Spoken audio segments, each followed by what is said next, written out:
السلام علیکم۔ آج پیر ہے جون کی 19 تاریخ۔ پاکستان میں سر شام کے 7، بھارت میں 7:30، اور یہاں ہمارے اسٹوڈیوز کی گھڑیوں میں صبح کے 10 بج رہے ہیں۔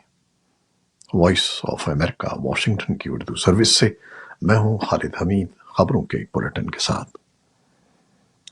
پاکستان میں آج کشتی ڈوبنے کے واقعے میں اپنے شہریوں کی ہلاکتوں پر یوم سوگ منایا جا رہا ہے۔ یونان میں تارکین وطن کی کشتی ڈوبنے کے بعد انسانی اسمگلنگ میں مبینہ طور پر ملوث 12 افراد کو گرفتار کر لیا گیا ہے۔ پاکستان میں وفاقی تحقیقاتی ادارے FIA نے اپنے ایک بیان میں کہا ہے کہ اس نے انسانی اسمگلنگ میں ملوث افراد کے خلاف کارروائی شروع کر دی ہے۔ 2 روز قبل یونانی حکام نے 78 افراد کی لاشیں ملنے کی تصدیق کی تھی، تاہم ہلاک ہونے والوں کی شناخت نہیں ہو سکی۔ یونانی حکام نے 104 افراد کو بچانے کا دعویٰ بھی کیا ہے، جن میں 12 پاکستانی بھی شامل ہیں۔ ایک رپورٹ کے مطابق امکان ہے کہ کشتی پر 200 سے زائد پاکستانی شہری سوار تھے۔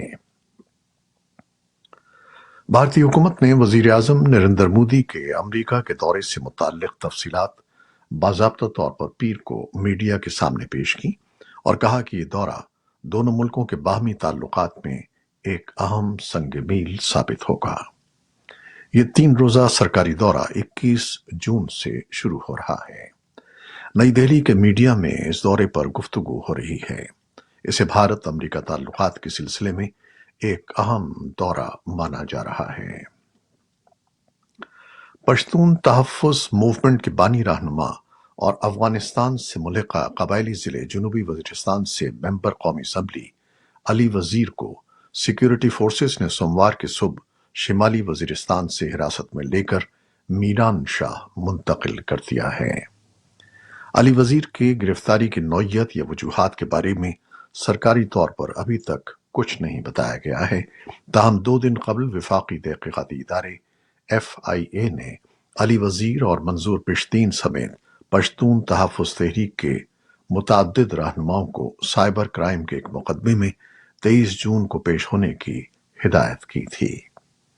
پشتون تحفظ تحریک کے عہدیداروں اور رہنماؤں کو ریاستی اداروں، بالخصوص افواج پاکستان کے خلاف منفی اور ہتک آمیز گفتگو کرنے کا مورد الزام ٹھہرایا جاتا ہے۔ بھارت کی شمالی ریاستوں اتر پردیش اور بہار میں شدید گرمی کے سبب 3 دن کے دوران کم از کم 98 افراد ہلاک ہو گئے ہیں۔ دوسری طرف مغربی ریاست گجرات میں آنے والے بپھر جائے طوفان کے بعد معمولات زندگی بری طرح متاثر ہوئے ہیں، جبکہ 1500 سے زائد گاؤں ابھی بھی بجلی سے محروم ہیں۔ بھارتی ریاست اتر پردیش میں شدید گرمی اور ہیٹ ویو کے دوران 54 افراد ہلاک، جبکہ بہار میں 44 افراد کی اموات کی تصدیق کی گئی ہے۔ اقوام متحدہ کے ادارے یونیسیف کے مطابق افغانستان کے صوبے ننگرہار میں پولیو کے ایک اور کیس کی تصدیق ہو گئی ہے۔ حالیہ کیس ننگرہار کے ڈسٹرکٹ دور بابا میں سامنے آیا ہے۔ رواں برس ننگرہار میں پولیو کا سامنے آنے والا یہ 5واں کیس ہے۔ یونیسیف نے وائس آف امریکہ کو بتایا ہے کہ گرمی میں اضافے کے ساتھ پولیو کے ننگرہار کے قریبی صوبوں میں تیزی سے پھیلنے کا خدشہ بڑھ گیا ہے۔ امریکی وزیر خارجہ اینٹنی بلنکن نے پیر کو بیجنگ میں چین کے صدر شی جن پنگ سے ملاقات کی ہے۔ ان کے دورے کا مقصد دونوں طاقتوں کے درمیان تعلقات کو مستحکم کرنا ہے۔ یہ ملاقات تقریباً 35 منٹ تک جاری رہی۔ بلنکن نے شی کو بتایا کہ صدر بائیڈن نے مجھ سے بیجنگ کا دورہ کرنے کی ہدایت کی، کیونکہ وہ سمجھتے ہیں کہ امریکہ اور چین کی یہ ذمہ داری ہے کہ وہ باہمی تعلقات کو منظم کریں۔ یہ امریکہ کے مفاد میں ہے، چین کے مفاد میں ہے اور دنیا کے مفاد میں بھی ہے۔ شی نے کہا کہ انہیں امید ہے کہ بلنکن اپنے دورے کے ذریعے چین امریکہ تعلقات کے استحکام کے لیے مزید مثبت کردار ادا کریں گے۔ بلنکن نے پیر کے ابتدائی اوقات میں چین کے اعلیٰ سفارتکار وانگ یی سے 3 گھنٹے تک ملاقات کی۔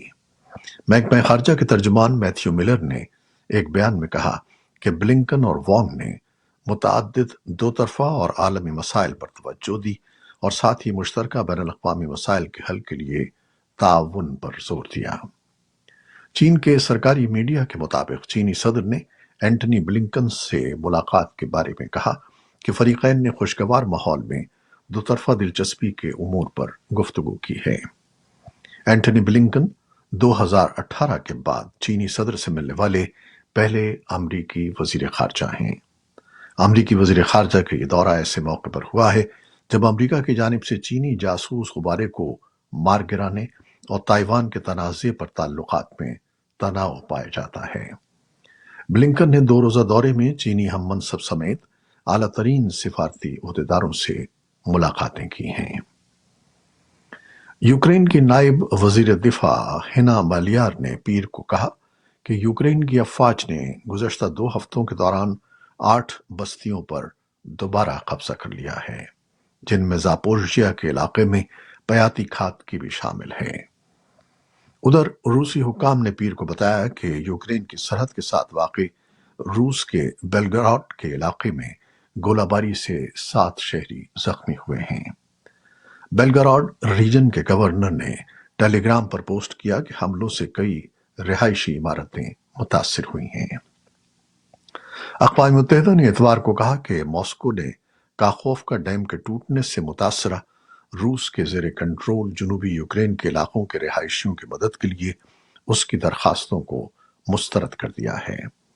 یوکرین کے لیے اقوام متحدہ کے انسانی ہمدردی کے رابطہ کار ڈینس براؤن نے اتوار کو ایک بیان میں کہا کہ ہم روسی حکام پر زور دیتے ہیں کہ وہ بین الاقوامی انسانی قانون کے تحت اپنی ذمہ داریوں کے مطابق کام کریں۔ یوکرین کی وزارت داخلہ نے کہا کہ اب تک 1 درجن سے زائد افراد ہلاک ہو چکے ہیں، جبکہ ڈیم کی تباہی کے باعث آنے والے سیلاب کے بعد 31 افراد اب بھی لاپتہ ہیں۔ اسرائیلی فورسز نے پیر کے روز ہونے والی ایک جھڑپ کے دوران 2 فلسطینیوں کو ہلاک اور کم از کم 28 کو زخمی کر دیا۔ رہائشیوں اور طبی حکام کے مطابق یہ واقعہ اس وقت ہوا جب فوج نے گرفتاریوں کے لیے مقبوضہ مغربی کنارے کے ایک شورش والی بستی پر چھاپا مارا۔ میڈیا رپورٹس کے مطابق کئی فوجی زخمی بھی ہوئے ہیں۔ جنین میں عین شاہدین نے بتایا کہ پیر کے چھاپے کے دوران کم از کم 1 فلسطینی کو حراست میں لیا گیا۔ مقتول فلسطینیوں کی فوری طور پر شناخت نہیں ہو سکی۔ فلسطینی وزارت صحت نے کہا کہ ان میں سے ایک نابالغ تھا۔ اسرائیل کی فوج نے جنین میں ہونے والے واقعات پر فوری طور پر کوئی تبصرہ نہیں کیا۔ شمالی کوریا نے اعتراف کیا ہے کہ گزشتہ ماہ دفاعی مقاصد کے لیے سیٹلائٹ خلا میں بھیجنے کی کوشش بری طرح ناکام ثابت ہوئی ہے۔ شمالی کوریا کے سرکاری میڈیا کے مطابق جمعے اور اتوار کو جاری ہونے والے حکمراں جماعت کے اجلاس میں سیٹلائٹ کے منصوبے سے متعلق ریسرچرز اور ورکرز کو ہدایات جاری کی گئی ہیں اور کہا گیا ہے کہ وہ سیٹلائٹ لانچنگ میں ناکامی کے اسباب کا جائزہ لے کر جلد نئی لانچنگ کی تیاریاں مکمل کریں۔ امریکہ میں آج جون 10 کا دن منایا جا رہا ہے اور وفاقی تعطیل ہے۔ اسے غلامی کے خاتمے کا دن، جون 10 independence day, freedom day, second independence day یا افریقی امریکیوں کا 4 جولائی بھی کہا جاتا ہے۔ امریکی صدر جو بائیڈن نے امریکہ میں غلامی کے خاتمے کی خوشی منانے سے متعلق وفاقی تعطیل جون 10 کے بارے میں کہا کہ یہ امریکی زندگی میں ایک نئی روح پھونک دے گی۔ صدر بائیڈن نے یہ بات امریکہ کی نئی وفاقی تعطیل جون 10 منانے کے لیے رواں ہفتے وائٹ ہاؤس کے جنوبی لان میں ایک بڑے میوزک کنسرٹ کی میزبانی کے موقع پر کہی۔ امریکہ کے نائب صدر کاملا ہیرس نے اس موقع پر کہا کہ جون 10 سیاہ فام افراد کی ثقافت اور برادری کو تکریم دینے کا موقع ہے۔ یہ تھی وہ خبریں جو فیس بک لائیو پر ہم نے آپ کے لیے پیش کی۔ ہماری ویب سائٹ، یوٹیوب اور پوڈ کاسٹ پر یہ بلیٹن آپ کے لیے پوسٹ کر دیا جاتا ہے۔ آپ ہمارے بلیٹن کو شیئر کرتے ہیں اور اپنے کمنٹس میں اپنی محبتوں اور دعاؤں کا اظہار کرتے ہیں، جس کے لیے ہم آپ کے فرداً مشکور ہیں۔ اپنی ان محبتوں کو جاری رکھیے گا۔ پروڈیوسر عائزہ عرفان اور نیوز ایڈیٹر بہجت جیلانی کے ساتھ خالد حمید کو اب اجازت دیجیے گا۔ اللہ حافظ۔